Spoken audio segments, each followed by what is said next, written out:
Baik, sebelumnya Assalamualaikum warahmatullahi wabarakatuh. Perkenalkan nama saya Muhammad Badri dengan NIM G.2011144. Nah, di sini saya akan menjelaskan tentang bahasa jurnalistik. Namun sebelum masuk ke pembahasan, saya akan menjelaskan dahulu nih definisi menurut Moiliono bahwasannya bahasa jurnalistik itu memiliki kekasan diksi yang dapat dicirikan oleh upaya ekonomi kata, kemudian kekasan kalimat yang ditandai oleh pemendekan kalimat. Nah, kemudian ada juga menurut JJ Badudu bahwasannya bahasa jurnalistik itu harus singkat, padat, sederhana, jelas, kemudian lugas tapi menarik. Nah, jadi dari definisi di atas nih dapat kita pahami bahwa jurnalistik itu adalah bahasa yang digunakan oleh seorang wartawan untuk menyampaikan sebuah informasi kepada khalayak, nah, dan memiliki ciri khusus yang singkat, padat, sederhana, jelas, lugas, dan juga menarik. Nah, seperti itu. Sebelum masuk ke pembahasan, kita harus menjelaskan dulu nih fungsi utama bahasa jurnalistik itu apa sih? Nah, jadi fungsi utama bahasa jurnalistik itu adalah sebagai alat menyatukan ekspresi sebagai alat menyatakan ekspresi diri, kemudian adalah sebagai alat komunikasi, kemudian adalah alat mengadakan integritas atau adaptasi sosial, dan terakhir itu adalah sebagai alat mengadakan kontrol sosial.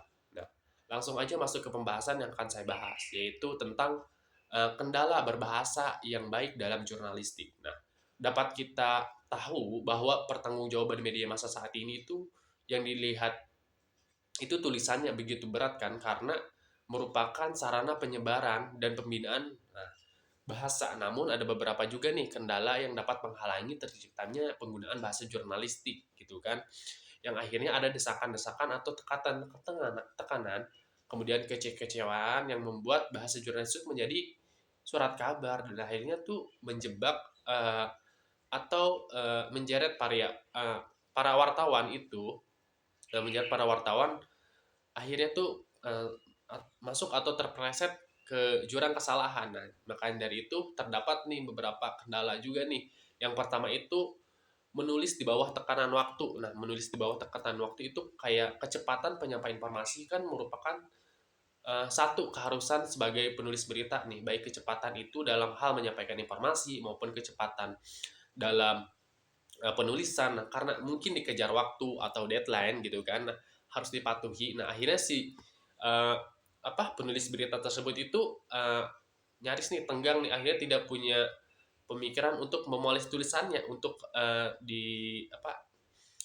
diaplikasikan untuk lebih baik gitu kan, untuk memperindah tulisannya. Akhirnya dalam hal tersebut terdapat nih kalimat-kalimat yang membuat tulisan tersebut tuh buruk gitu kan, yang akhirnya tidak sempurna lah. Kemudian ada juga yang kedua itu kemasabodohan dan kecerobohan. Nah, kemasabodohan dan kecerobohan juga adalah salah satu faktor kendala.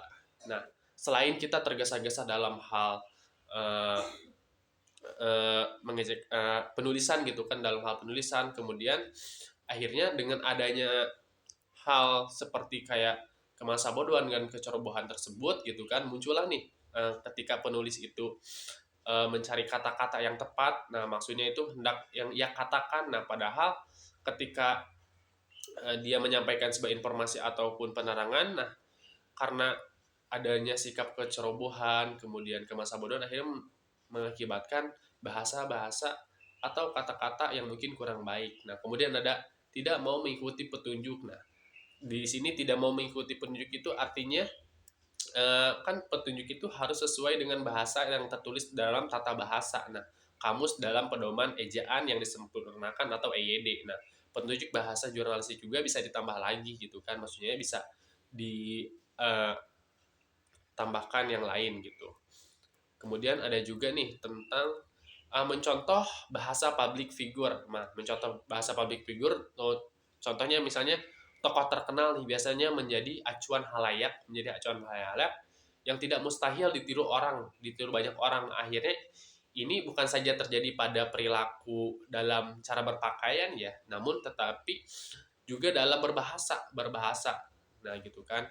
Kemudian yang terakhir itu adalah kesalahan pemilihan diksi. Nah, kesalahan pemilihan diksi.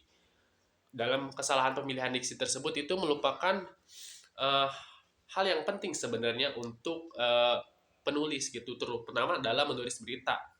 untuk surat kabar. Nah, kemudian dalam kesalahan-kesalahan diksi tersebut yang tidak sesuai akhirnya menimbulkan eh, tulisan-tulisan yang mungkin kurang baik gitu kan, akhirnya dapat memicu eh, apa kesalahan atau pemilihan diksi yang kurang baik. Mungkin cukup sekian penjelasan singkat dari saya, kurang lebihnya mohon maaf. Wabillahi taufiq wal hidayah. Wassalamualaikum warahmatullahi wabarakatuh.